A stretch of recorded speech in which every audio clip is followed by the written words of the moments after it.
Irmãos, graças e paz. Bom dia. Bom dia. É uma alegria a gente poder estar na casa do Senhor mais uma vez, amém? Poder louvar, engrandecer esse Deus que nos salvou e nos mantém de pé, amém? Vamos nos colocar de pé para a gente cantar essa primeira canção?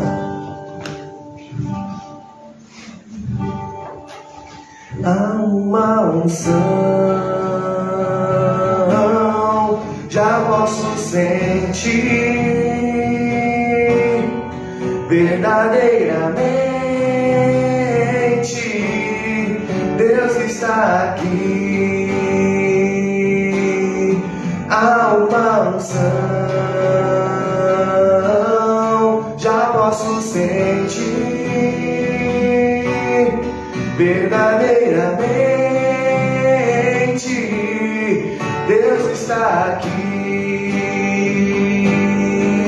Eu prefiro estar na tua casa, ó Senhor, onde flui o rio de amor, onde flui as bênçãos do Senhor. Eu prefiro estar no meio da congregação e no meio dessa comunhão, servindo ao meu Deus e aos meus irmãos. Como é bom viver em união. Como és precioso, meu irmão. A gente vai cantar mais uma vez. Veja como essa música é interessante. A gente está cantando que nós preferimos estar na casa do Senhor e que nós queremos estar aqui para servir ao nosso Deus e aos nossos irmãos. Que isso seja uma verdade nas nossas vidas, amém? Há uma unção, já posso sentir verdadeiramente Deus está aqui. Há uma unção, já posso sentir verdadeiramente Deus está aqui.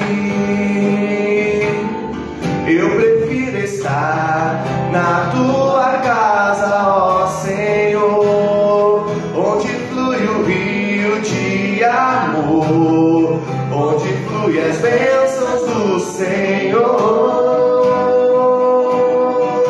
Eu prefiro estar no meio da congregação e no meio dessa comunhão, servindo ao meu Deus e aos meus irmãos. Como é bom viver em união.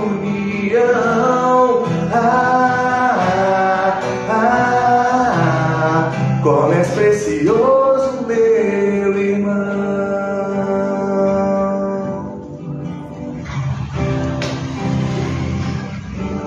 Bom dia, irmãos, graça e paz, podem sentar-se.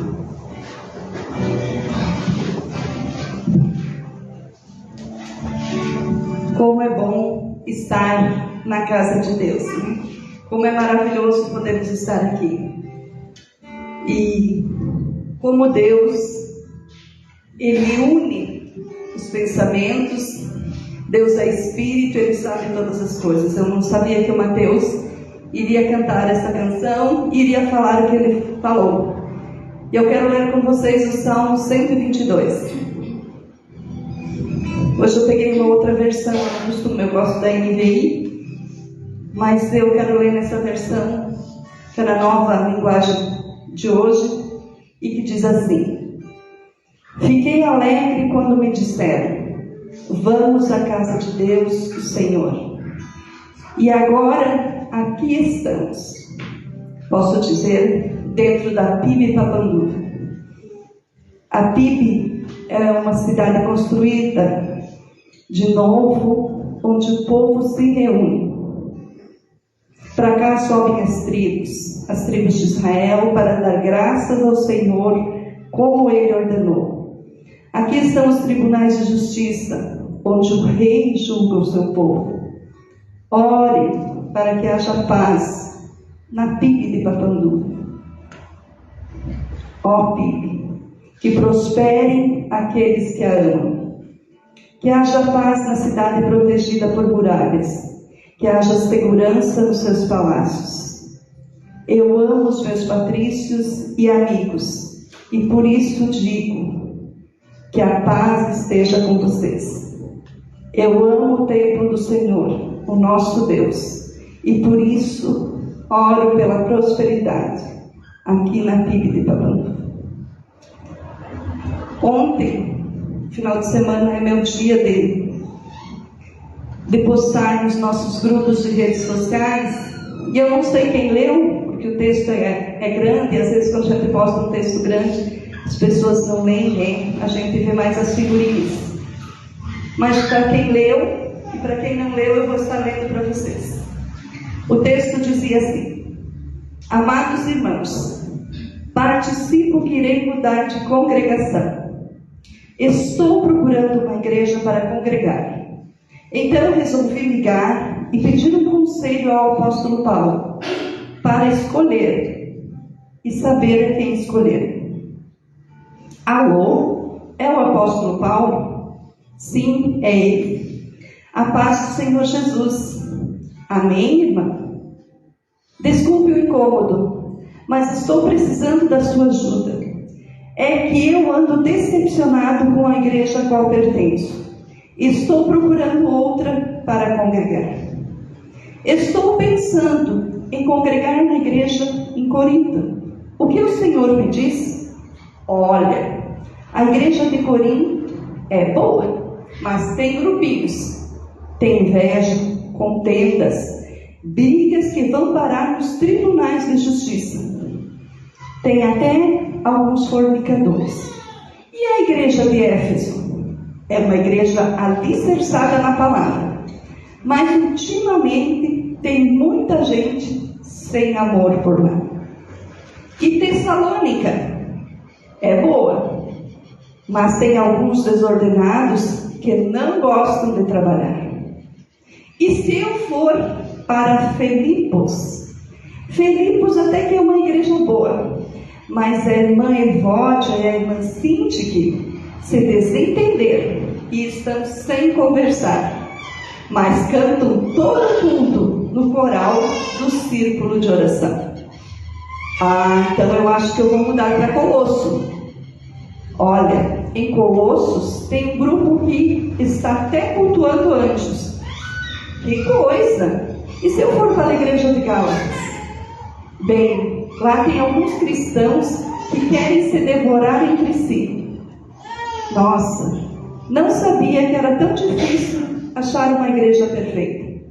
Entrei em contato com o apóstolo João para saber se a igreja de Tiatira seria ideal, mas ele me disse que os irmãos lá têm tolerado uma mulher que se diz profetiza e que tem apoiado a prostituição e a idolatria.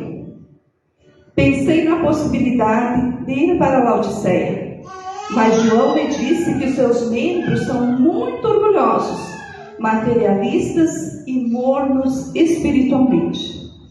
Perguntei sobre Pérgamo e João me disse que lá tem alguns que seguem as doutrinas dos nicolaítas e de Balaão. Sabe, irmão Paulo, já pensei em ir para a igreja central de Jerusalém, mas ouvi dizer que tem muita gente lá preconceituosa, além de murmuradores. E alguns mentem ao ministério buscando destaque à comunidade.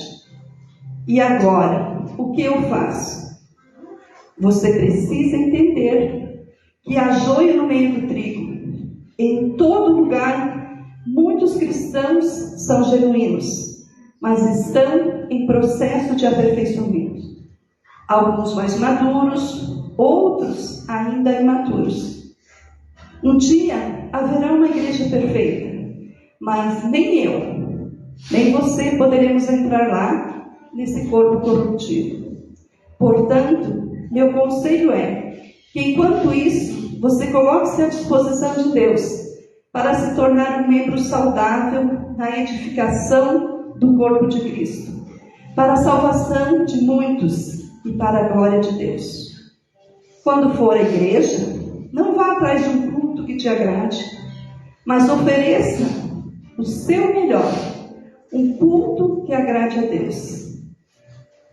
O seu culto, então, será perfeito, mesmo em uma igreja inteira. Queridos, alegrei-me quando disseram: vamos à casa do Senhor. Mateus cantou e na música dizia: eu prefiro estar em tua casa, ó Senhor, onde flui um rio de amor, servindo ao meu Deus e aos meus irmãos. Essa é a função de cada um de nós: estar aqui para agradar a Deus e servir e amar uns aos outros. Por isso nos alegramos em estar na casa de Deus. Tudo isso que eu falei, eu coloquei no texto, lá no grupo da PIB, lá no Face da PIB, tem todos os textos, como é cada uma dessas igrejas. O Edson deu estudo bíblico sobre todas essas igrejas aqui no templo nas quinta-feiras. Tem pessoas que vieram todos os estudos. Não vai existir um lugar perfeito onde as pessoas vão te agradar, porque o culto, porque a igreja não está aqui para agradar você, mas está aqui para agradar a Deus. E quando você vir para a igreja e abrir o teu coração e abrir a tua mente e entender isso, que você está aqui para servir a Deus, que você faz parte da grande comissão lá de Deus, ide por todo mundo, pregar o evangelho a toda criatura, você vai ser muito mais feliz, porque aqui nós vamos estar bem. Você vai estar feliz com os teus irmãos também. E é essa a função da igreja: servir e amparar uns aos outros. Durante essa semana, o nosso grupo na PIB foi um tempo de muita tristeza, né? Morreu muitas pessoas conhecidas. O nosso coração essa semana foi difícil. Difícil porque nós tínhamos que nos alegrar com uns e chorar com outros. E é isso que a Bíblia nos ensina: alegrar com os que se alegram, chorar com os que choram. Essa é a função da igreja. E quem é a igreja? Eu e você. Aqui só é o tempo, né? Estamos tristes. Quantas pessoas conhecidas perdemos durante essa semana? Como foi triste, como coisas ruins estão acontecendo. Mas nós temos o nosso Deus, nós temos a nossa esperança. E quando nós cantamos que há uma unção e que verdadeiramente Deus está aqui, se Ele aqui não estivesse, de nada adiantaria nós estarmos aqui. Mas vai chegar um dia, diz a palavra do Senhor, que Ele virá para buscar a sua igreja e vai levar o Espírito Santo de Deus. E quem ficar nesse tempo para cá, não vai ter mais uma igreja para congregar, não vai ter mais o Espírito Santo para lhes ajudar, não vai ter um pastor para lhe falar de Deus, não vai ter uma igreja onde você possa chegar aqui e louvar a Deus. Precisamos aproveitar. Não sabemos o que vai ser de nós daqui a pouquinho. Não sabemos o que vai acontecer com cada um de nós. Eu quero orar com vocês, para que o Senhor Jesus coloque no nosso coração esse amor tão grande de gostar de estar aqui, de estar em comunhão, de estar com os irmãos.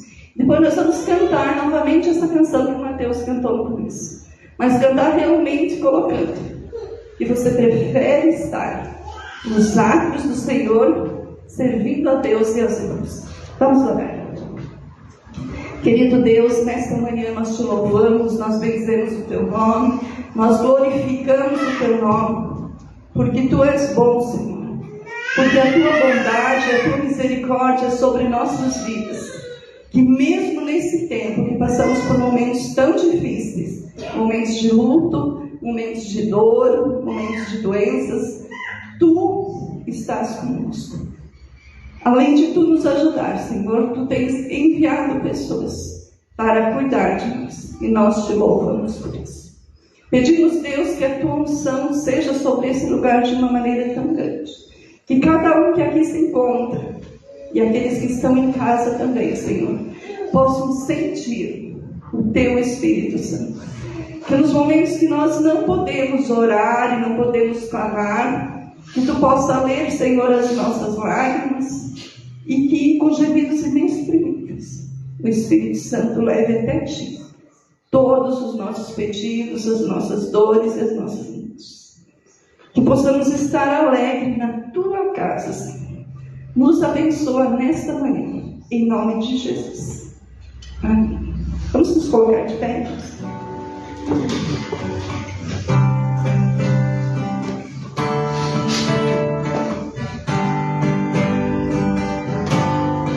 Há uma unção, já posso sentir verdadeiramente. Deus está aqui. Há uma unção, já posso sentir verdadeiramente. Deus está aqui. Eu prefiro estar na tua casa, ó Senhor, onde flui o rio de amor, onde flui as bênçãos do Senhor. Eu prefiro estar no meio da congregação e no meio dessa comunhão, servindo ao meu Deus e aos meus irmãos. Como é bom viver em união. Como és precioso, meu irmão. Como é bom viver em união.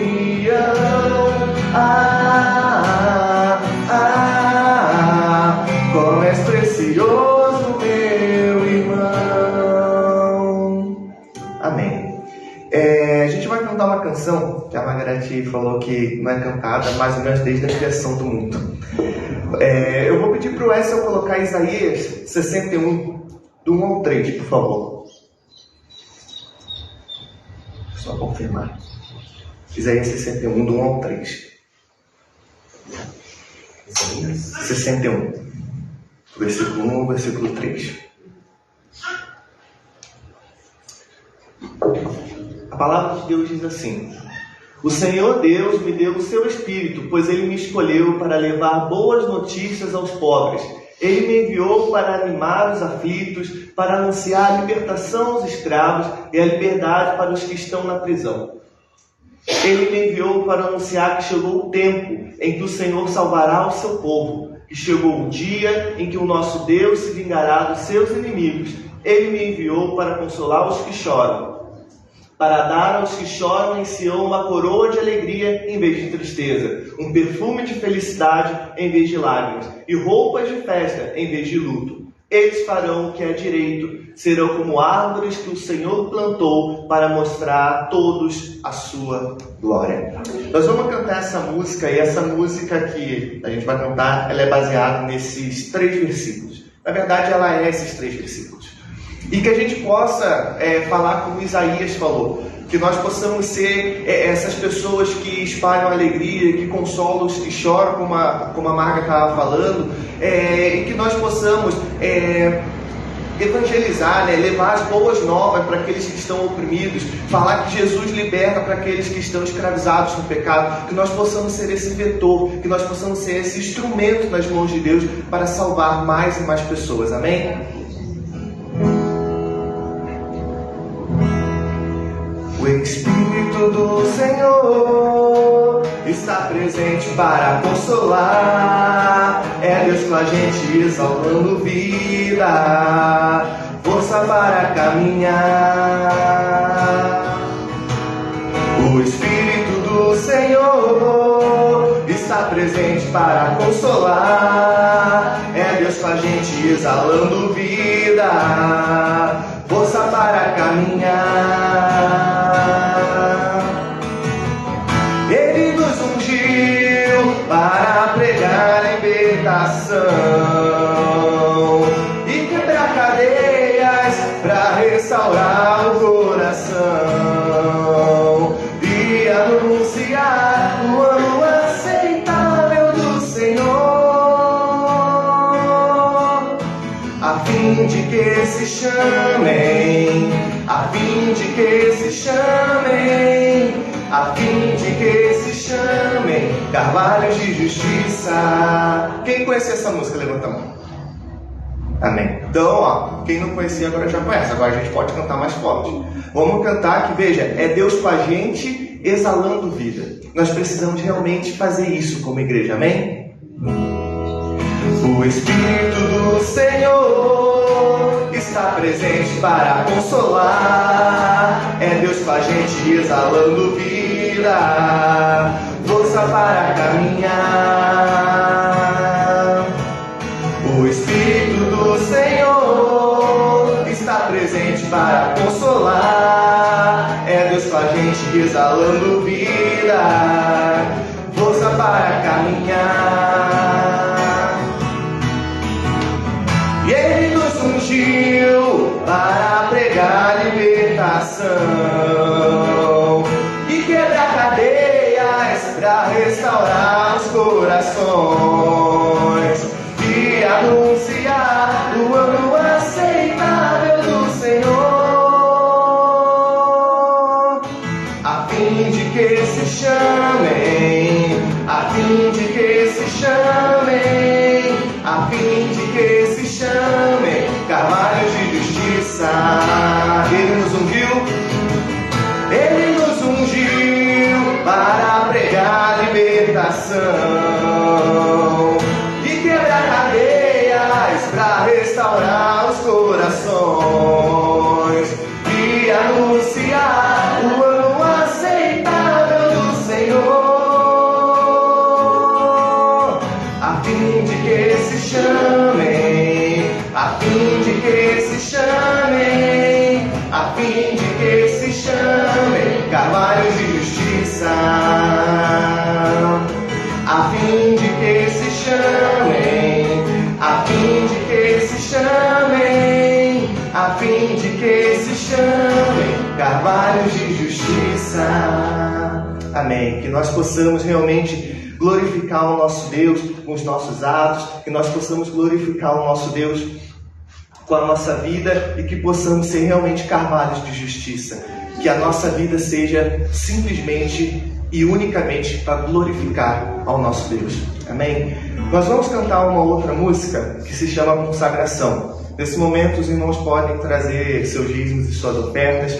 E eu peço que os irmãos prestem bastante atenção na letra dessa canção também, porque ela é uma música de louvor e, como o nome diz, de consagração. Às vezes a gente canta e ora pedindo ao Senhor: Senhor, me dá isso, Senhor, me dá aquilo, e a gente pede cura, a gente pede libertação, a gente pede, e a gente esquece de consagrar, colocar a nossa vida no altar do Senhor. Falar: Senhor, a minha vida está aqui, faça o que o Senhor quiser com ela. Eu estou aqui, consagrado a Ti, faça o que o Senhor quiser. Não vivo mais eu, mas o Senhor vive em mim.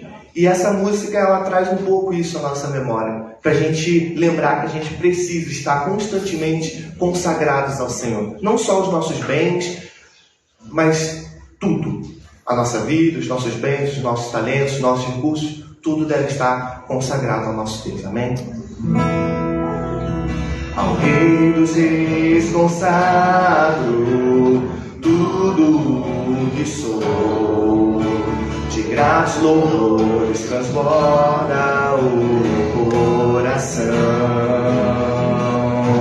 A minha vida eu entrego nas tuas mãos, meu Senhor, pra te exaltar com todo o meu amor. Eu te louvarei conforme a tua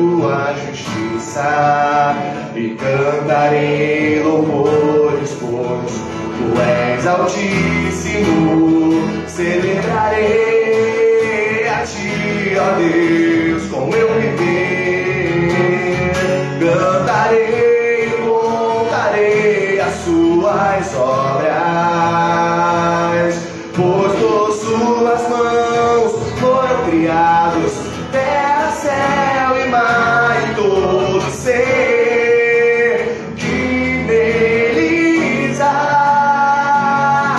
Toda a terra celebre a Ti com cânticos de júbilo, pois Tu és o Deus Criador.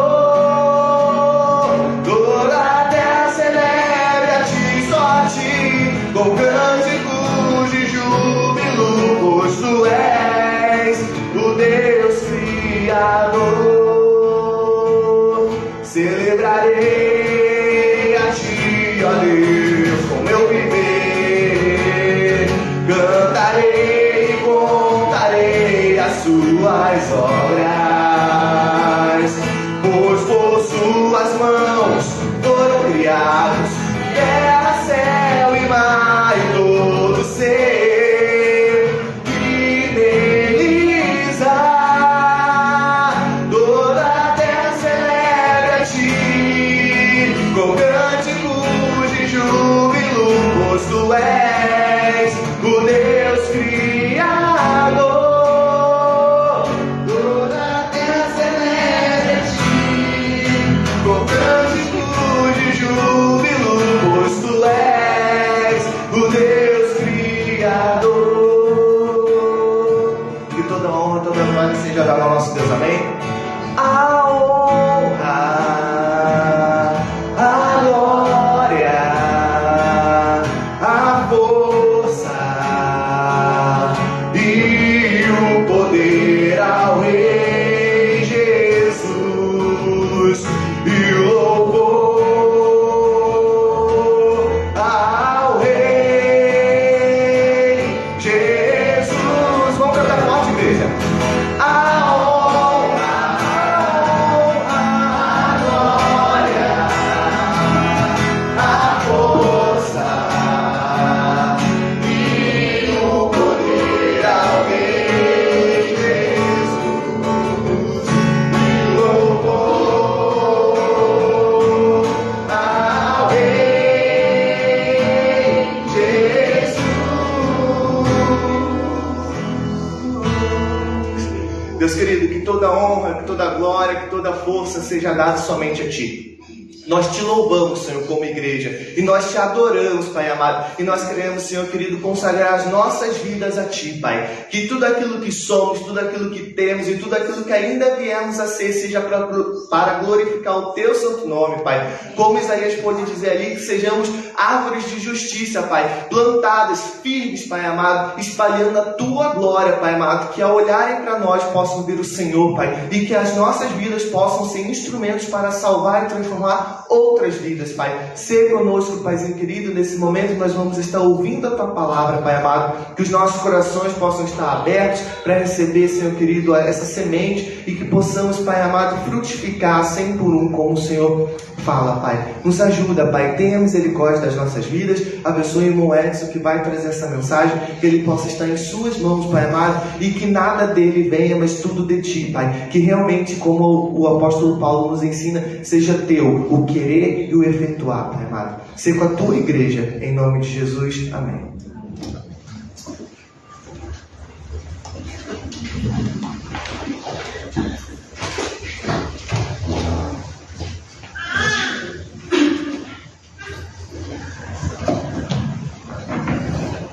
Bom dia, igreja. Graça e a paz do nosso Senhor Jesus Cristo esteja com todos nós. Antes de nós começarmos, vamos colocar de pé mais uma vez, desejar os meus sentimentos a todos que perderam seus entes queridos. A gente sabe que vai ter um momento de luto agora, por isso, como igreja, nós estamos aqui para auxiliar o que vocês precisarem. Talvez aqueles que não fazem parte da igreja estejam escutando. Da mesma forma, a igreja se posiciona para estar confortando, ajudando e cooperando naquilo que for necessário. Mas eu quero deixar uma palavra antes. Eu sei que o luto é difícil, E muitos vão ficar tristes. Talvez alguns até se sintam mal ou culpados pela perda de um ente querido. Mas tire esse sentimento, pois Deus é um Deus onipotente. Tudo está sob o controle dele.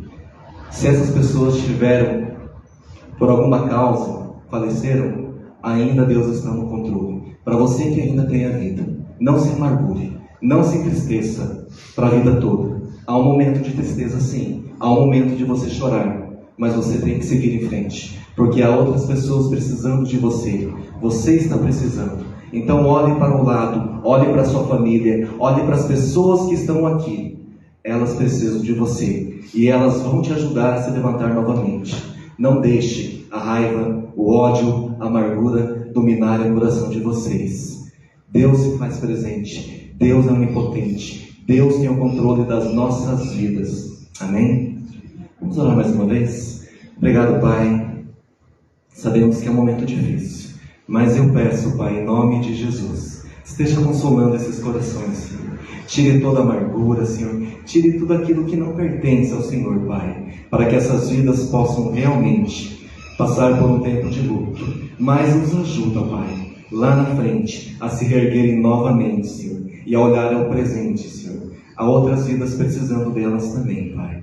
Eu oro por essas vidas, Senhor, em nome de Jesus. E oro também pela palavra que vai ser pronunciada agora, Senhor. Usa a minha vida, para que somente o que vem de Ti seja transmitido através de mim para aqueles que estão com os corações abertos. Em nome de Jesus. Amém.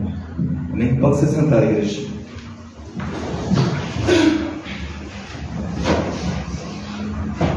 Dá para ouvir bem? Amém? Como é bom estar na casa do Senhor. Eu quero fazer uma pergunta. Como você se preparou para chegar aqui hoje? Desde o início do culto, Deus está trabalhando em nós. Desde a abertura, desde as ministrações de louvor, Deus está preparando o seu coração. Por isso eu digo, não endureçam os seus corações, mas estejam prontos para ouvir. Ouçam o que o Espírito tem a dizer. Você se preparou? Desde ontem, você tem colocado a sua vida em oração a Deus? Antes de sair de casa, como você acordou? Você saiu com o coração pronto?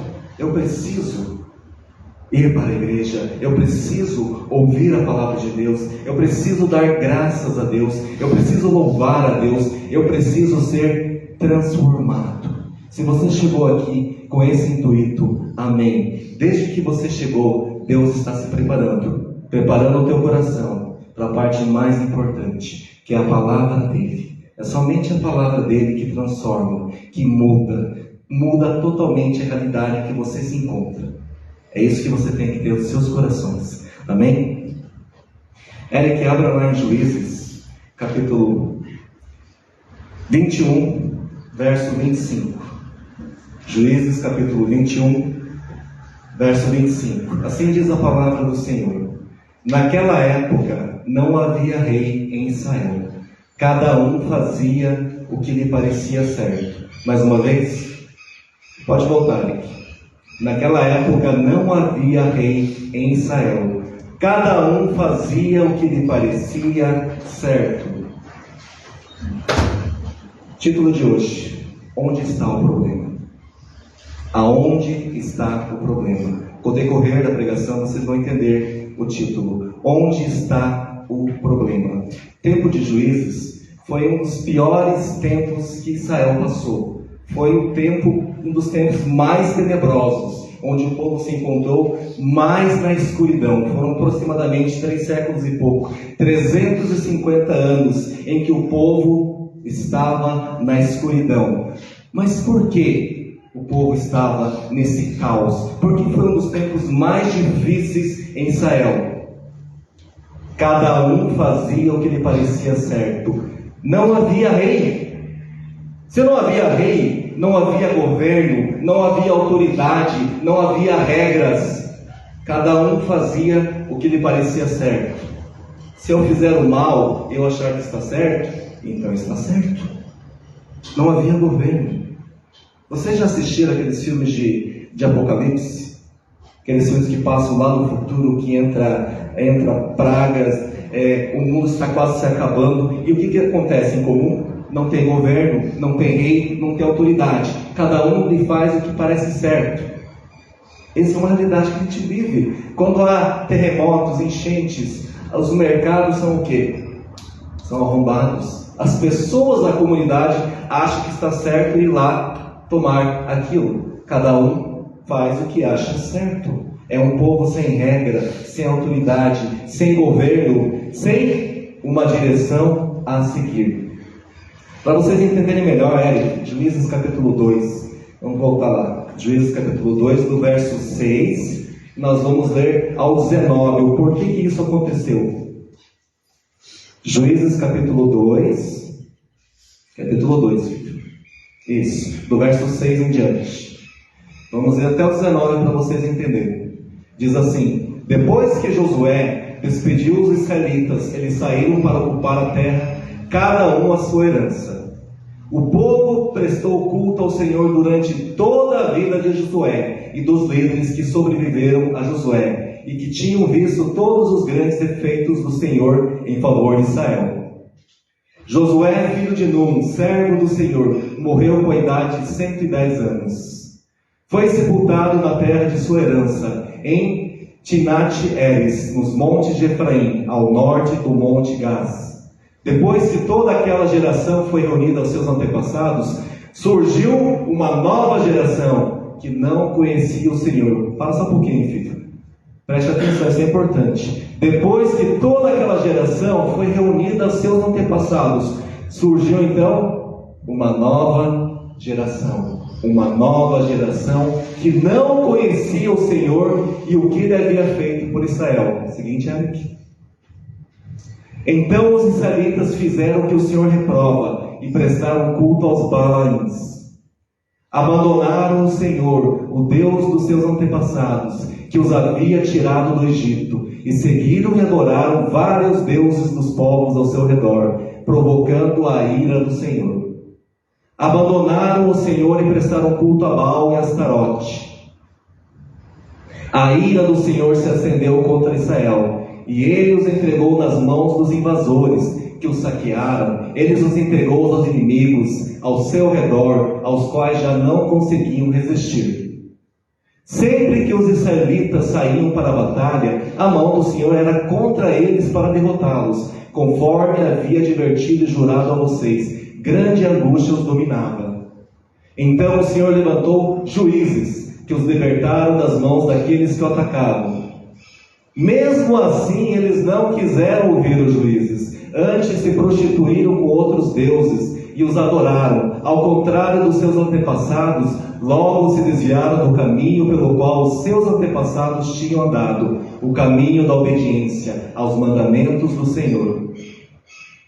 Sempre que o Senhor lhes levantava um juiz, ele estava com o juiz e o salvava das mãos dos seus inimigos, enquanto o juiz vivia, pois o Senhor tinha misericórdia por causa dos gemidos deles, diante daqueles que oprimiam e os afligiam.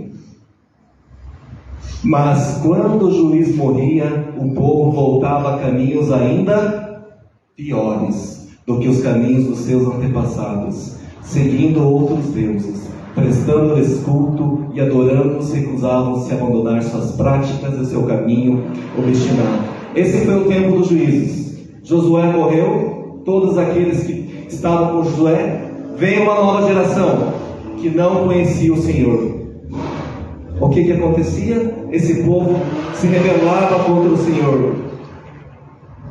Alguém pode encostar a porta, fazendo um favor? Eram tempos difíceis. Mesmo assim, Deus tinha misericórdia. Levantava o juiz, o povo chorava, reclamava, se desviava. Deus tinha misericórdia, mas Deus também é ira. Deus trazia correção. Aí o povo clamava. Deus levantava um juiz, mesmo assim o povo ainda era difícil. Deus libertava o povo. Enquanto esse juiz vivia, o povo andava na linha, mas o juiz morria, o povo voltava a práticas ainda piores. 350 anos assim. 350 anos assim. A pergunta é: por que isso acontecia? Por que isso acontecia? A resposta está lá em Deuteronômio, Eric. Deuteronômio 6, nós vamos lá do verso 1 ao 7. Deuteronômio, capítulo 1, do verso 6 ao 7.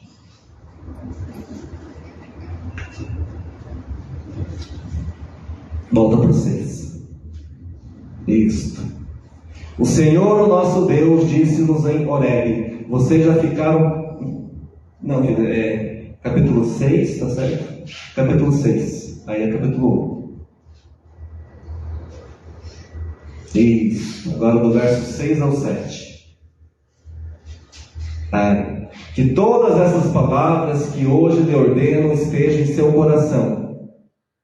Ensine-as com persistência a seus filhos, converse sobre elas quando estiver sentado em casa, quando estiver andando pelo caminho, quando se deitar e quando se levantar. Esta é a lei que Deus deixou. Lembra, Moisés transmitiu o povo. Quando Josué morreu, ele não deixou o povo ao véu. O povo tinha a lei de Deus.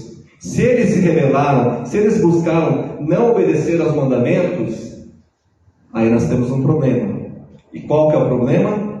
Lembra que a gente leu? A próxima geração não conhecia o Senhor. A pergunta é: quem é a próxima geração aqui? Quem tem mais que 30 anos, levante a mão. Vocês conhecem o Senhor? Amém? Amém. Mas os seus filhos conhecem o Senhor? Vocês são realmente fiéis ao Senhor? Vocês obedecem ao Senhor? Mas os seus filhos, o meu filho, será que nós estamos seguindo ao mandamento do Senhor? Aquele povo de Israel não seguiu. A próxima geração não conhecia o Senhor, não conhecia os mandamentos do Senhor. Foram 350 anos de escuridão. E isso não é diferente nos dias de hoje. Nós cometemos o mesmo erro do povo de Israel após Josué ter morrido. Hoje nós temos um caos na sociedade. Com Deus já é difícil, não é? Com Deus você já fica com medo de encaminhar suas crianças às creches. Com Deus você já fica ansioso pelo dia de amanhã. Com Deus você tem preocupações financeiras, preocupações com o governo, preocupação com a saúde e com tudo. Imagine aqueles que não têm a Deus, aqueles que não têm a graça. Hoje você não tem os seus filhos seguros na escola, porque é um próprio colega que pode esfaquear o seu colega. É alguém de dentro, não é às vezes alguém de fora. Seus filhos estão sujeitos ao quê? Isso não é verdade? Há um caos na sociedade. Por que isso está acontecendo? Abra lá, 2 Timóteo 3, do 1 ao 4. Deus já previu isso. Deus já nos alertou disso há muito tempo. 2 Timóteo capítulo 3, do verso 1 ao 4. Aí que está com probleminha porque está sem o mouse. Mas vai lá. Do 1 ao 4. Diz assim: saiba disto, nos últimos dias sobreviverão tempos terríveis.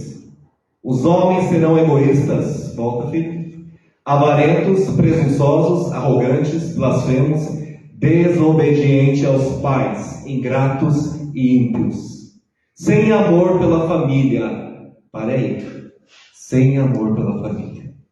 Sem amor pela família. Irreconciliáveis, caluniadores, sem domínio próprio. Faz o que acha que está certo. Eu acho que está certo botar um grupinho. Eu acho que está certo acordar, ir para a escola e matar os meus colegas. Eu acho que é certo esfaquear. Eu acho que é certo matar. Eu acho que é certo me drogar. Porque daí eu saio desse mundo. Eu acho que é certo me afogar na bebida. Eu acho que é certo cobiçar as coisas alheias. Eu acho que é certo me vingar. Eu acho que é certo ter ódio e rancor. Eu acho que é certo ficar em casa. Eu acho que é certo... Esse Deus não serve para nada. Você acha que é certo? Sem domínio próprio, cruéis, inimigos do bem, traidores, precipitados, soberbos, mais amantes dos prazeres do que amigos de Deus. Eu tenho que pensar em mim mesmo. O que vale agora sou eu. Para que preocupar com os outros? Eles não estão nem aí comigo. Já fiz o bastante, já chega, já deu. Eu estou cansado nessa vida. Agora eu vou viver a minha vida e vou gastar só para mim. Cada um me fazia o que parecia certo aos seus próprios olhos. Lembra o povo de Israel? Por quê? Não havia rei naquela época. Não havia governo. Não havia direção.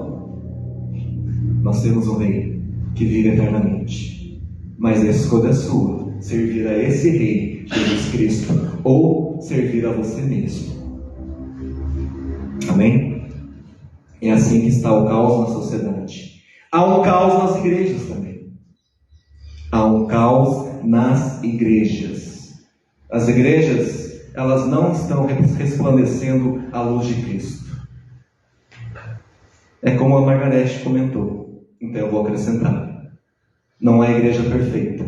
Mas há uma igreja que busca seguir os princípios bíblicos. Há igrejas que buscam ter como centro a palavra de Deus. A igreja que os irmãos imperfeitos se esforçam para buscar a perfeição em Cristo. E os líderes dessa igreja, eles têm que ser modelo, eles têm que ser exemplo. Aquele que está aqui pregando tem maior responsabilidade, pois Deus vai cobrar de mim em primeiro lugar. O pastor, a esposa, os ministros de louvor, todos que estão aqui na frente têm uma responsabilidade importante, pois elas prestarão contas a Deus.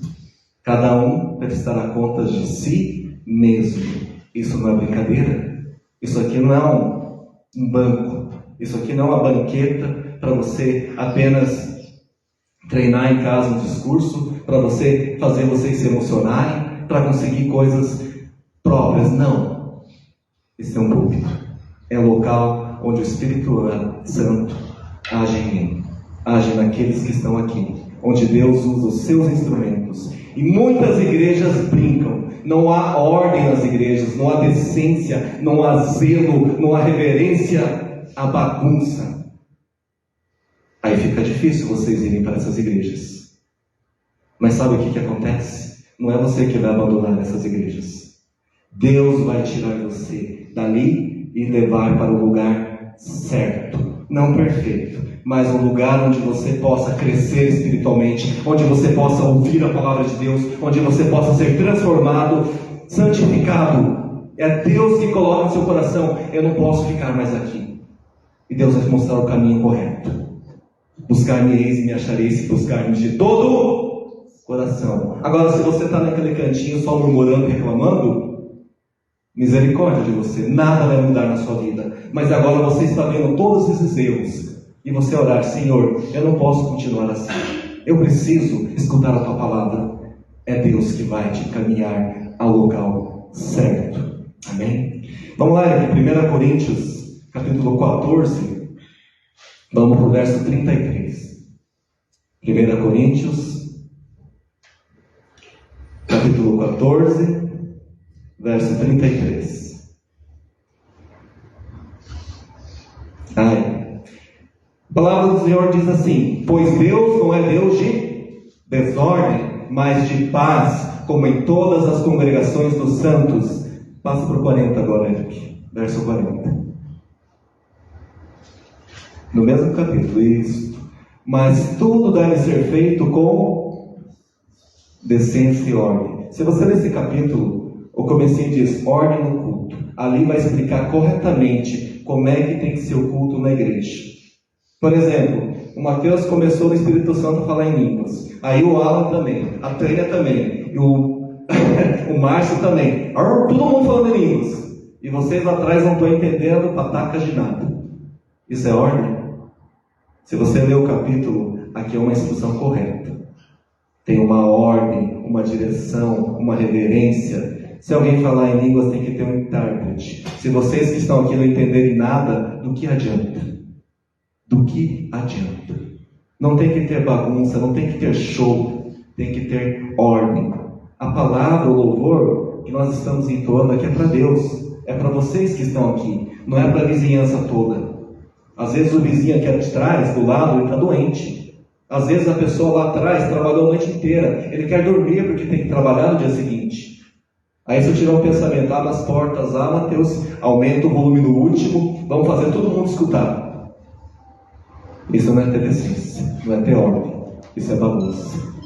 Deus não está nisso. Preste atenção. Nós brincamos com Deus. Isso não pode. Não pode ser feito assim. O que nós fazemos aqui não é um show, mas é um culto ao Senhor. Por isso há um caos nas igrejas. Há um caos na liderança. Primeiro, caos na sociedade, caos nas igrejas e agora, caos na liderança. Quando eu falo liderança, é liderança da igreja. Quem é o líder da sua casa? Quem é o líder? Quem é o líder? Quem Deus criou primeiro? O homem. Quem Deus deixou o governo, o domínio? O homem. Há um caos na liderança. Por que isso acontece? Vamos lá, Eric.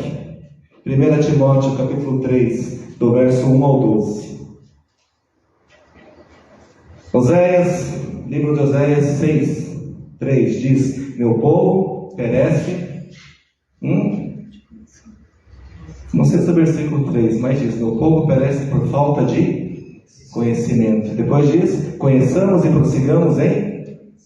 Será que você realmente tem prosseguido em conhecer o Senhor? Por que Israel viveu 350 anos de escuridão? Por falta de conhecimento. Então, 1 Timóteo, capítulo 3, tá? Capítulo 3. Capítulo 3, do verso 1 ao 12. Isso. Esta afirmação é digna de confiança. Se alguém deseja ser bispo ou pastor, deseja uma nobre função. É necessário, pois, que o bispo ou pastor seja irrepreensível, marido de uma só mulher, moderado, sensato, respeitável, hospitaleiro e apto para ensinar. Não deve ser apegado ao vinho. Não estou dizendo aqui vinho, não deve ser uma pessoa que se embriaga, que perde a razão. Não é só bebida, nem violento, mas sim amável, pacífico e não apegado ao dinheiro. Ele deve governar bem sua própria família, todos os filhos sujeitos a ele com toda a dignidade. Pois se alguém não sabe governar sua própria família, como poderá cuidar da igreja de Deus? Não pode ser recém-convertido, para que não se ensoberbeça, caia na mesma condenação em que caiu o diabo. Também deve ter boa reputação perante os de fora, para que não caia em descrédito nem na cilada do diabo. Os diáconos igualmente devem ser dignos, homens de palavra, não amigos de muito vinho, nem de lucros desonestos. Devem apegar-se ao ministério da fé com a consciência limpa. Devem ser primeiramente experimentados, e depois, se não houver nada contra eles, que atuem como diáconos. As mulheres, igualmente, sejam dignas, não caluniadoras, mas sóbrias e confiáveis em tudo. O diácono deve ser marido de uma só mulher, e governar bem seus filhos e sua própria casa. Lembra que eu falei? Liderança. Diácono é aquele que serve. Eu estou servindo aqui para pregar a palavra. O Mateus está servindo aqui no ministério de louvor. Quem está na frente? Tem que ter todas essas referências. Você quer saber se você está na igreja certa? Não perfeita. Leia isso aqui de novo. 2 Timóteo do 3, do 1 ao 12. Se o seu pastor é uma pessoa que já se divorciou, já traiu e continua pregando a palavra, você está no lugar errado. Eu afirmo porque a Bíblia afirma. Se o seu pastor tem um mau testemunho lá fora, está devendo nos comércios, e as pessoas falam: olha aquele caloteiro lá que se diz pastor, você está no lugar errado. Se as pessoas que estão aqui na frente têm um mau testemunho lá fora, você está no lugar errado. Simples assim. Não é simples? Mas por que as pessoas não entendem? Meu povo perece por falta de conhecimento. Sabe por que eu estou nessa igreja? Não é porque ela fica no alto de Papanduva, não. Não é porque a PIB fica no alto de Papanduva, tem um salão bacana, mas é porque a liderança se encaixa nesses requisitos. Então eu estou aqui para servir junto, ser um auxiliar de bom grado, porque a liderança se encaixa. Pastor Zimar e Margarete não são perfeitos, mas seguem esses requisitos que a Bíblia ordena. Ela não está pedindo um favor. Quer ser pastor? Tem que estar nesses encaixes. Agora, se você está numa outra igreja e fica murmurando, minha vida não melhora, meu pastor faz isso, de quem que é o problema? Leia a Bíblia, siga o que a palavra de Deus diz, e aí Deus vai te encaminhar para o lugar certo. E essas instruções valem também para nós homens, chefes de família. Se você tem esposa e filhos, vale para mim e para você também. Mas a pergunta é de novo: por que esse caos está acontecendo? Na sociedade, nas igrejas, na liderança. Aonde está o problema? Você sabe onde é que é o problema disso tudo? Sabe, mulheres, aonde que está o problema? Olha para o seu marido. Olha para o seu marido. Olha para mim. Diga, você é o problema. Você é homem. Alan, você é o problema. Mateus, você é o problema. Cássio, você é o problema. Edson, você é o problema. Tiano, você é o problema. Sadi, você é o problema. Jairo, você é o problema. Todos são um problema aqui. Nós, homens, somos responsáveis por essa decadência. Se há caos na sociedade, se há caos nas igrejas, se há caos na liderança, o problema somos nós, homens. Nós, homens, somos o problema. Eu vou explicar o porquê. Tá? Para vocês entenderem, sabe qual foi o primeiro conselho de Davi? Davi já estava prestes a morrer, idade avançada. Ele ia passar o seu governo, o seu reino, aquele grande reino, por um rapaz que se chamava Salomão. Ele tinha mais ou menos idade de 16 e 18. E Davi, imagine, passar aquele governo de Israel, tudo aquilo, para um rapaz, um menino de 16 a 18 anos. Imagine quantos conselhos ele teve que passar para Salomão. Mas você sabe qual foi o primeiro conselho que Davi passou a Salomão? Consegue imaginar? Imagine, será que Davi pensou, eu tenho que falar para ele vigiar, para ele orar, para ele buscar sabedoria, para ele fazer... Não, devia ter uma lista. Mas o primeiro conselho é: seja forte e seja homem.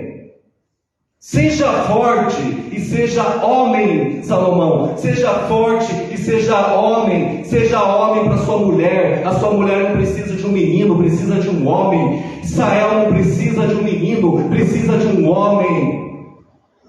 Precisa de um homem para governar este país. Abra lá, Eric, para dizer que você não estou mentindo.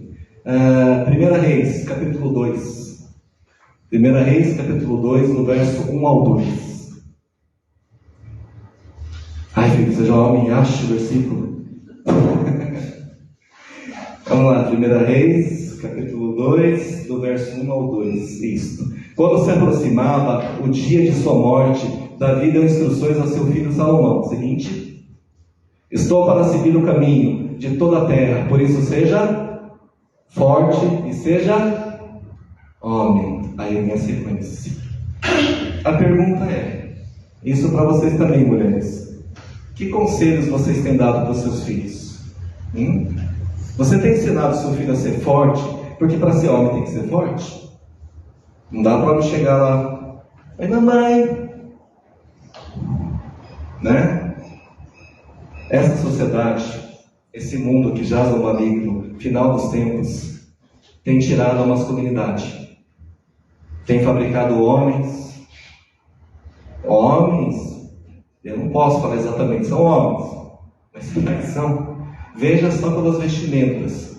Você vai comprar uma calça, como é que está grudado aqui? Aí o pelo pega na calça, o homem tem que depilar agora, porque senão não dá. Felizmente está assim.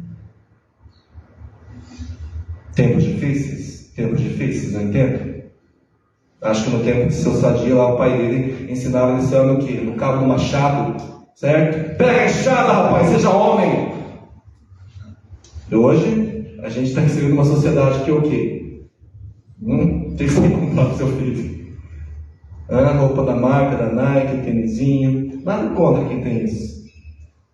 Né? O homem chega em casa, a esposa fala: eu não posso contar os problemas do meu marido, senão ele vai ter dor de cabeça. Tadinho. E aí, vocês, mulheres, o que você tem ensinado aos seus filhos? Suas meninas, elas sabem cozinhar? Elas sabem fazer as tarefas em casa? Ou só estão lá no Face, no Instagram? Vai lavar a louça. Ah, minha unha, mamãe, acabei de fazer a maquiagem. Que tipo de mulher ela vai ser no futuro? E os homens? Que tipo de homens? Vai trocar o botijão de gás? Ah, mas é muito pesado, vai sujar minha mão. Vai trocar a lâmpada? Ah, vai dar choque. E aí, mulheres? O que as mulheres fazem? Deixa que eu faço, então. As mulheres têm que educar os filhos, as mulheres têm que trabalhar, as mulheres têm que resolver os problemas. As mulheres estão se sobressaindo em tudo. Nos melhores trabalhos, na faculdade. E os homens estão fazendo o quê? Ah, já trabalhei, vou chegar em casa, encher meu pratão e vou assistir o jogo do Palmeiras em São Paulo. E não enche o saco, mulher. O que os homens estão fazendo? Estou mentindo? Essa é a realidade? O que nós estamos fazendo? Meu irmão é prova disso. Eu, quando era pequeno, não sei quantos anos tinha, eu fiquei contente. Meu irmão voltou do Japão, vou brincar com ele. Brincar, me fez trabalhar. Me deu um carrinho para puxar a terra e socar a terra. Me ensinou a ser homem. E hoje, o que você ensina aos seus filhos? Quais conselhos você tem ensinado aos seus filhos? Essa é a realidade de hoje, irmãos. Eu sinto dizer, nós não estamos fabricando homens. Estamos fabricando não sei o que. Fica difícil, não fica? A mulher não vai se casar e falar: vou casar com um homem. Aquela segurança. Eu tenho que fazer tudo por ele. E a pergunta é: como mudar essa situação? Se você sabe que isso está acontecendo, misericórdia. E eu passo isso com vocês. Não é fácil, por isso que diz final dos tempos. Lembra em 1 Timóteo? Final dos tempos. Não é fácil educar um filho hoje, como antigamente, seu Sadinho. Naquela época não havia essa sociedade caída, tão caída como agora. Não havia influências externas como a internet, com os smartphones. Não havia leis que proibissem os filhos, não pode, não pode. Tem leis que são boas, mas tem que ter um equilíbrio. Hoje tudo não pode. Tudo não pode, mas e aí? Lá fora sim, a gente tem que respeitar. Mas e dentro de casa, quem tem que ser a lei? A palavra de Deus. E quem tem que direcionar a palavra de Deus? Você, homem. Você tem que ensinar os seus filhos. Você, mulher, tem que ensinar suas filhas a ser mulher. Não uma patricinha, uma bonequinha. Você, homem, tem que ensinar seu filho a ser homem. Não dói. Amém? E a pergunta é: como nós podemos mudar essa realidade em nossas vidas? Como? Sabe como? Você tem que buscar ser um homem bíblico. O que é ser um homem bíblico? Um homem bíblico, ele tem funções. 4 funções essenciais que não pode faltar um homem bíblico. Você tem que ter essas 4 características para você fazer a diferença, para mudar essa realidade caída. Primeiro homem, preste atenção, você tem que ser sacerdote em sua casa. Segundo homem, você tem que ser um profeta em sua casa. Terceiro homem, você tem que ser um provedor principal. E quarto, você tem que ser um protetor. Você tem que ser sacerdote, profeta, provedor e protetor. Você tem que ter essas 4 características para moldar a sua família conforme Deus ordena. A família é o núcleo da sociedade. A sociedade é formada por famílias. E a família forma um país, uma nação. Por que a sociedade está desse jeito? Porque adolescentes, jovens de 25 anos, 18 anos estão se perdendo nas drogas.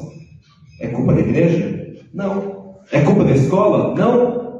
Hoje, os homens, pais, estão querendo terceirizar a educação dos filhos. O pastor não está ensinando direito, o líder dos jovens não está sendo suficiente, a escola, os professores não estão como antigamente. Não é deles a responsabilidade de educar o caráter dos filhos. Caráter se forma em casa. Caráter é espelhado em você, pai. Você é o espelho do caráter. Quer saber como é que o homem é um homem de caráter? Quando ele pratica o caráter na escuridão. É fácil você mostrar um caráter à luz, mas um verdadeiro homem mostra o seu caráter na escuridão. Quando está sozinho, quando ninguém está vendo, quando ele está em oração, quando ele está sendo tentado pelas tentações, ele diz não. E ele escolhe fazer o que é correto perante aos olhos de Deus. Aqui tudo vê. Não aos olhos das pessoas. Não para se mostrar. Vamos aprender então? O homem bíblico primeiro tem que ser sacerdote. Sabe o que o sacerdote fazia no Antigo Testamento? Era ele que oferecia sacrifícios, o perdão dos pecados do povo. Ele representava o povo diante de Deus. Essa é a função do sacerdote. Então eu, como pai, como marido, sou eu que tenho que apresentar a Deus. Se a minha esposa não está sendo uma boa esposa, eu vou ter que, Senhor, perdoa a minha esposa, mas ajuda. Eu tenho que ser o intercessor. Se o meu filho ele está sendo tentado toda hora, sou eu que tenho que interceder por ele. Eu tenho que pedir perdão pelos pecados dele, porque ele não tem consciência disso. É você, pai, que tem que interceder em primeiro lugar. Mas nós homens fazemos o quê? Quando tem um problema, a gente chega para a esposa. Então, bem, amor, você pode orar? Ora lá para o nosso filho. Faz isso, faz aquilo. Eu estou fazendo a minha parte, estou instruindo. Mas você é o sacerdote. Você tem que interceder. Nós temos o exemplo de Jó. Abra lá, Eric, Jó, capítulo 1. Do verso 4 ao 5. Aqui nós temos o exemplo de um sacerdote familiar que intercedia para os seus filhos. Jó capítulo 1, do verso 1 ao 4.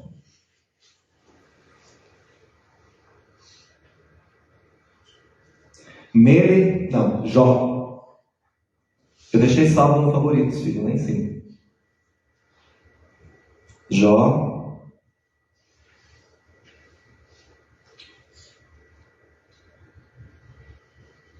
Isso. Seus filhos costumavam dar banquetes em casa, um de cada vez, e convidavam suas 3 irmãs para comerem e beberem com eles. Continua.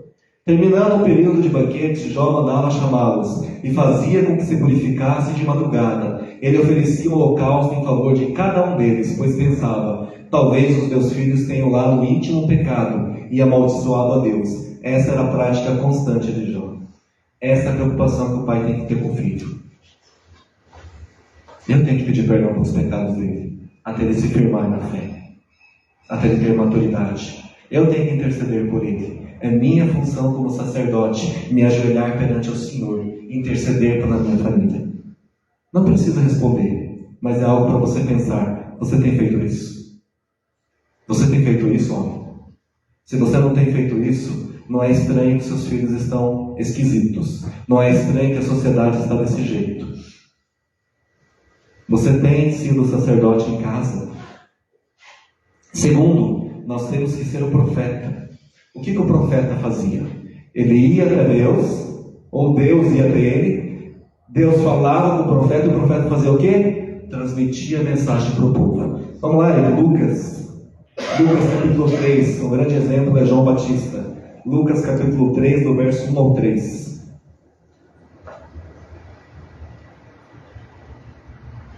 Isto, Lucas capítulo 3, filho.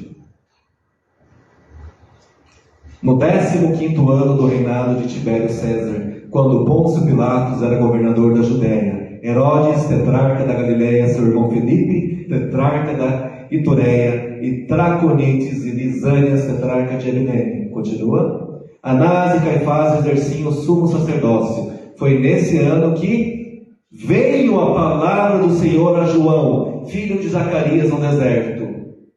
E ele percorreu toda a região próxima ao Jordão, pregando um batismo de arrependimento.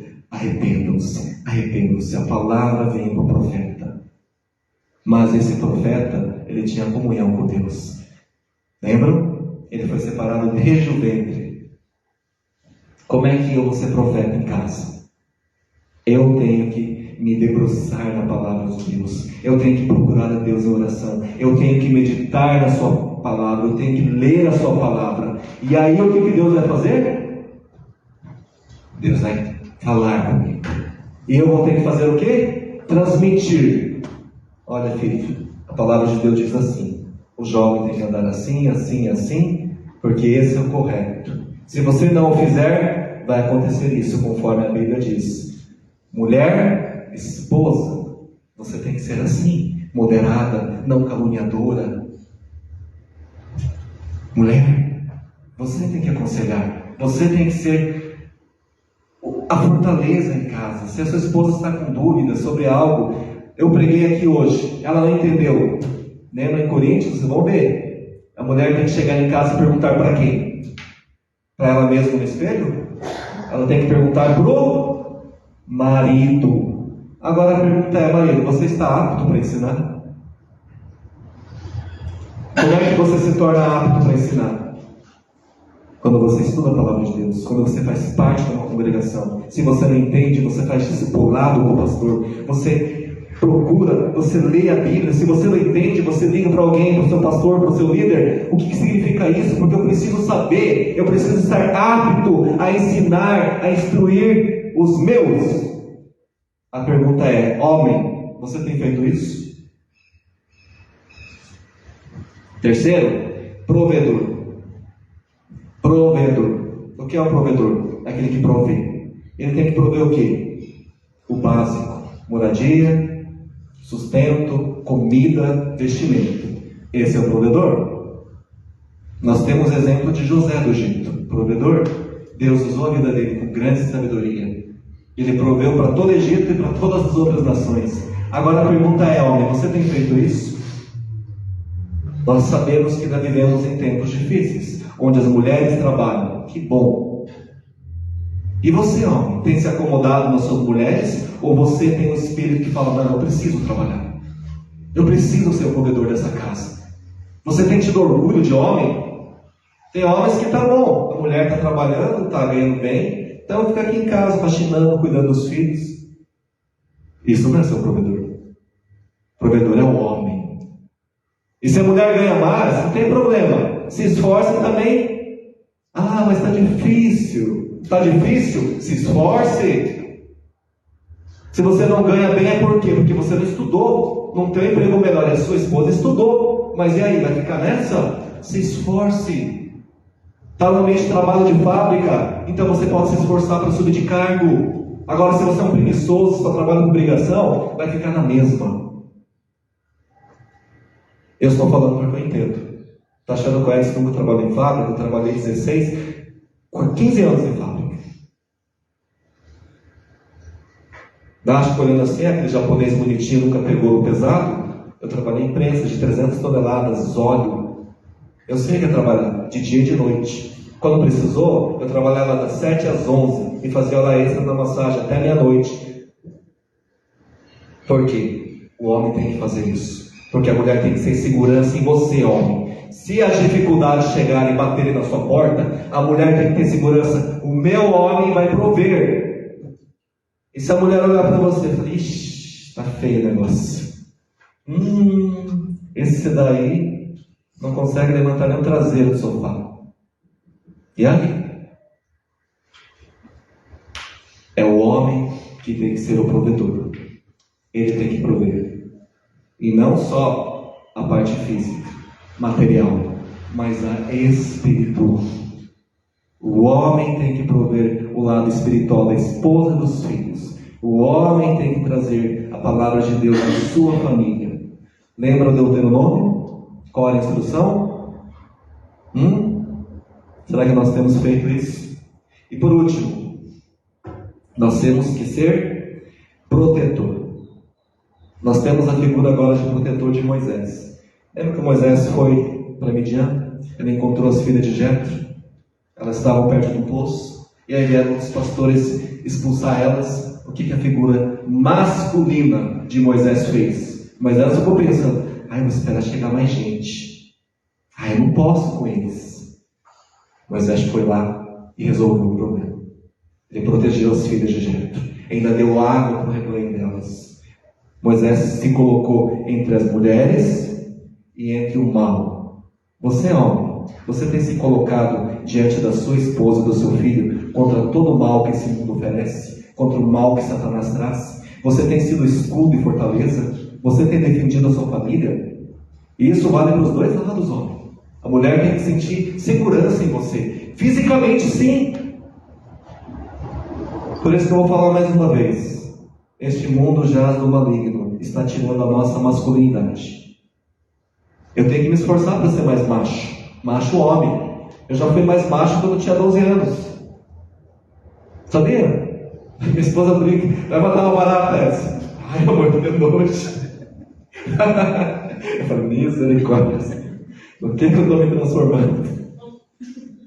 Aí ontem não, já tinha uma aranha, fui lá e pá, matei.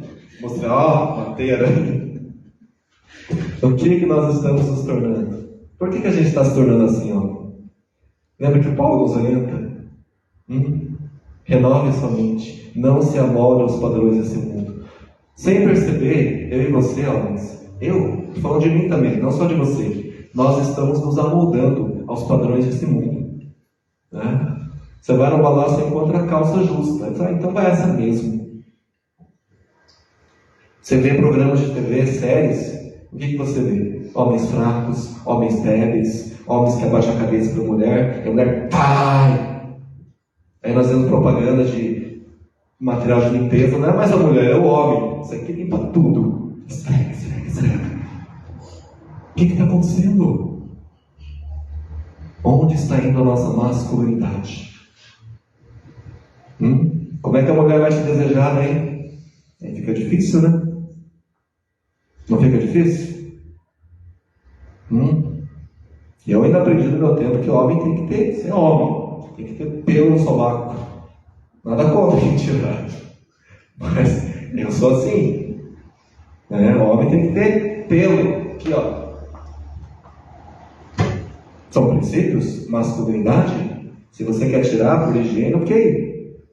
Mas nós temos que ser a fortaleza em casa. Nós somos os protetores. Veio o mal, veio uma adversidade. Quem tem que ser a segurança é o homem. Calma, amor, vai dar tudo certo. Deus está no controle. Eu estou olhando.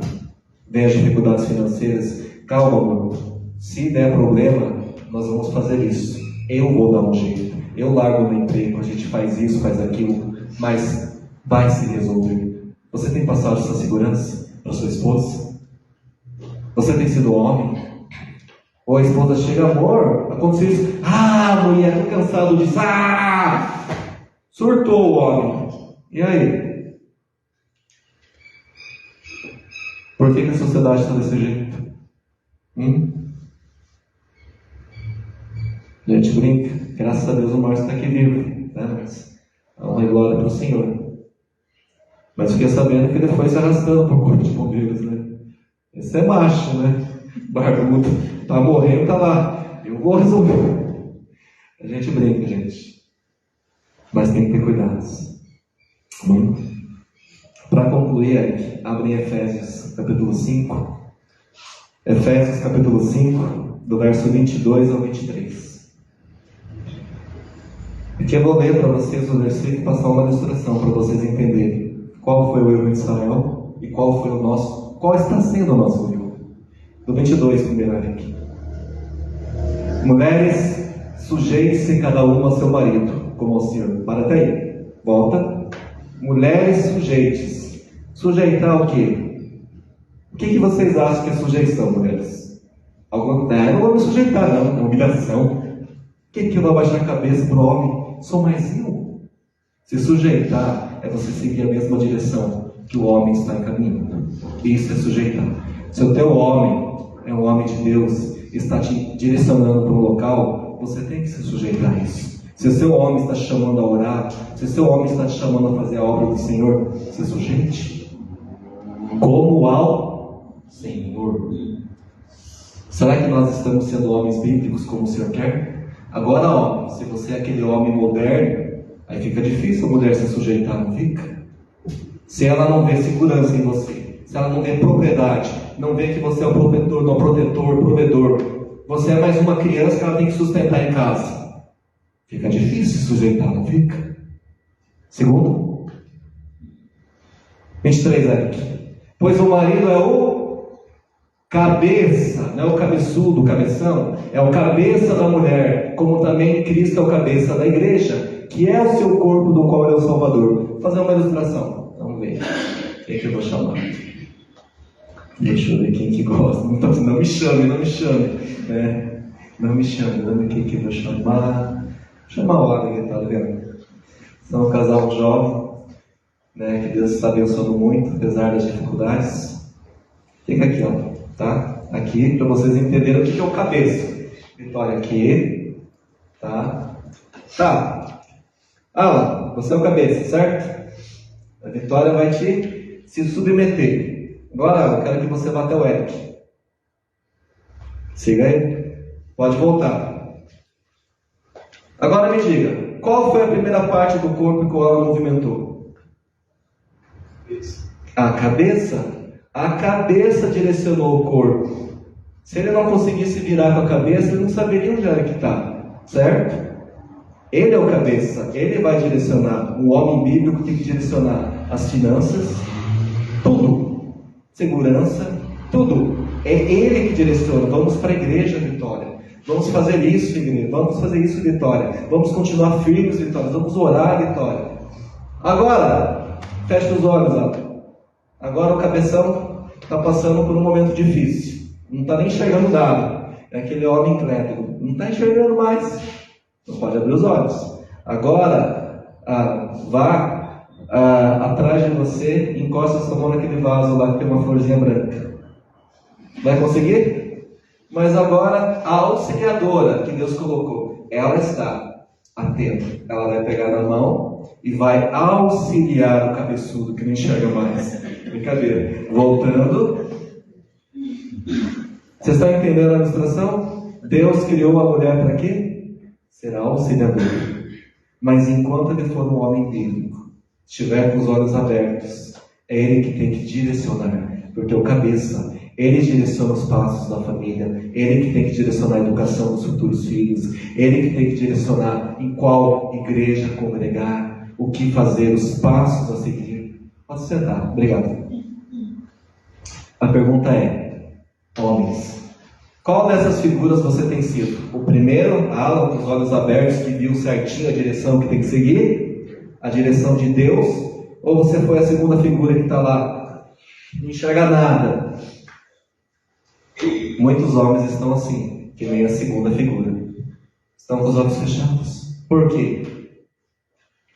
Abra lá de novo, Eric. Deuteronômio, capítulo 6, do verso 1, de novo. Esta é a lei, isso os decretos, as ordenanças que o Senhor, o seu Deus, ordenou, que eu ensinasse a vocês para que vocês os cumpram na terra para que estão indo, para dela tomar posse. Desse modo, vocês, seus filhos e seus netos temerão o Senhor, o seu Deus, e obedecerão a todos os seus decretos e mandamentos que eu lhes ordeno todos os dias da sua vida, para que tenham vida longa. Até aqui. Será que nós temos obedecido? Será que nós temos atentado o nosso coração à palavra do Senhor?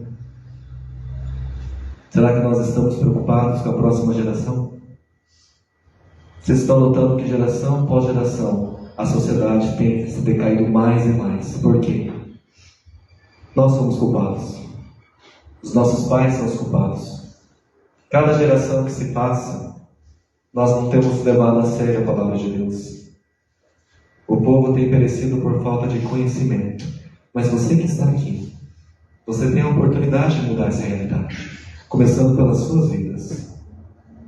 Você é homem, você tem a oportunidade. Por isso que eu disse desde o começo, não endureça o seu coração agora. Ouça o que o Espírito tem a dizer. Não endureça o seu coração. Se Deus te trouxe aqui, é porque Deus está falando com você, homem. Deus quer que você seja transformado, que você tome novas atitudes, seja o sacerdote na sua casa, seja o profeta, seja o provedor, seja o protetor.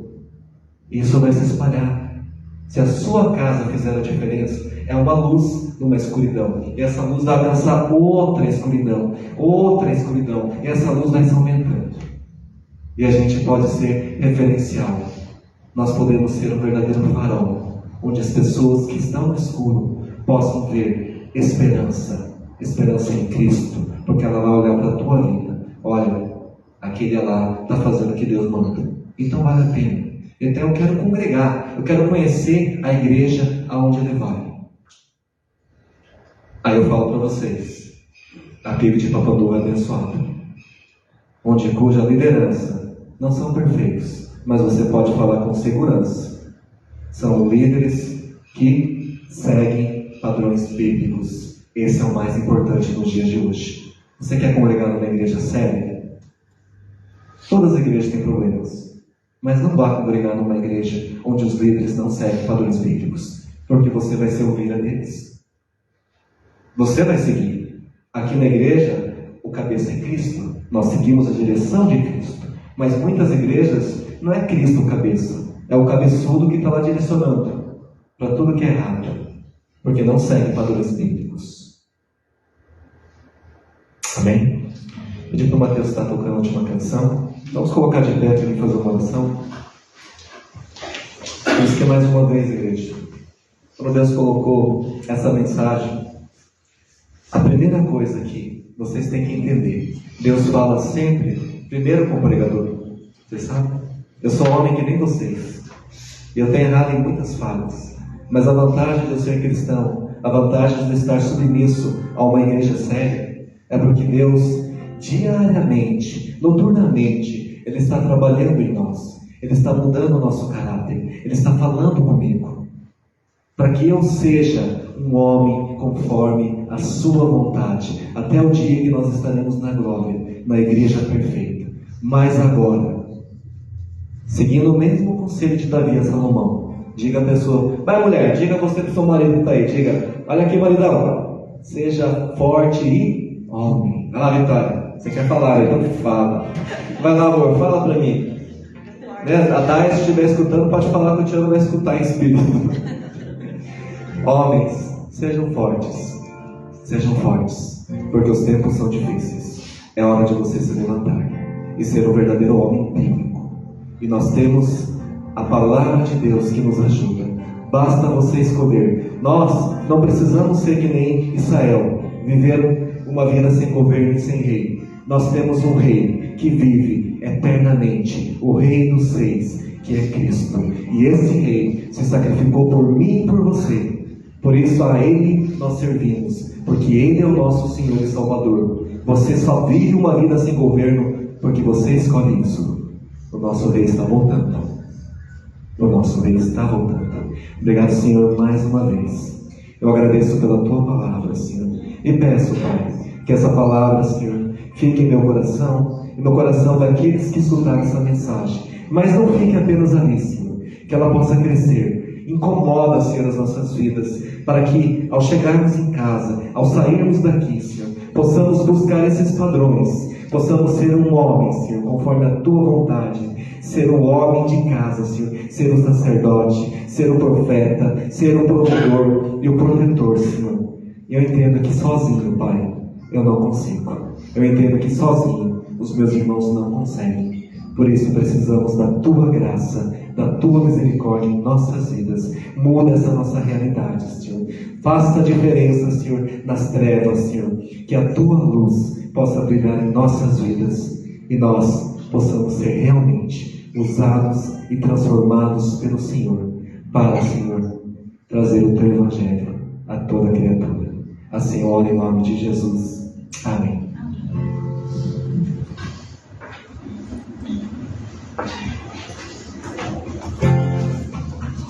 Nas promessas do meu Salvador, canta Cantarei louvores ao meu Criador, vivo pelos séculos do seu amor, firme nas promessas de Jesus.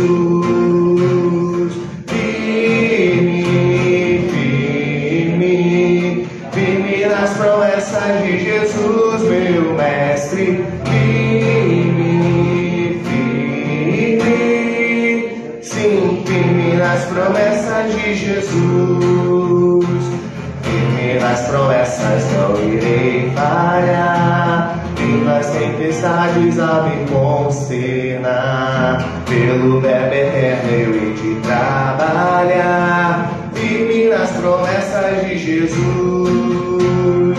Firme, firme, firme nas promessas de Jesus, meu mestre. Firme, firme, sim, firme nas promessas de Jesus. Firme nas promessas sempre vejo assim, purificação no sangue para mim, plena liberdade. Firme nas promessas de Jesus.